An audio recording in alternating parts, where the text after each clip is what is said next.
Toby and Henrietta were enjoying their new job on the island of Sodor, but they do look old-fashioned and did need new paint. James was very rude whenever he saw them. He would say, "At last Toby lost patience." He asked. Answered James. Said Toby innocently. James went redder than ever and snorted off.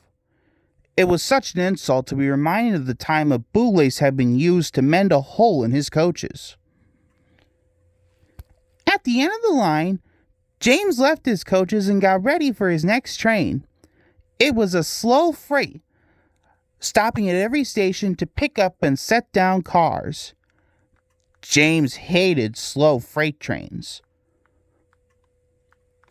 Starting with only a few, he picked up more and more cars at each station till he had a long train. At first, the freight cars behaved well, but James bumped them so crossly that they were determined to get back at him. Presently, they approached the top of Gordon's Hill. Heavy freight trains halt here to set their brakes. James had had an accident with cars before and should have remembered this. Said the driver, but James wouldn't wait.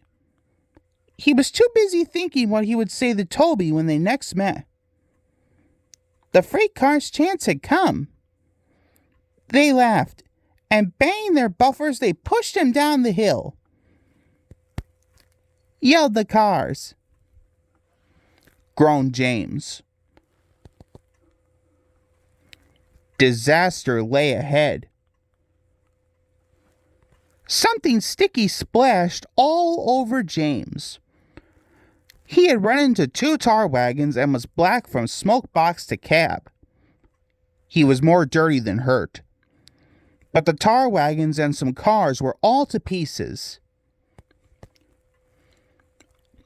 Toby and Percy were sent to help and came as quickly as they could. Exclaimed Toby. Said Toby. James pretended he hadn't heard.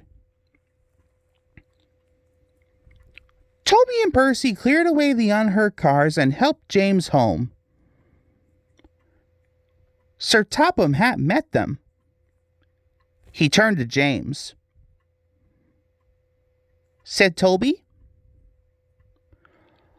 All James could do was watch Toby as he ran off happily with the news.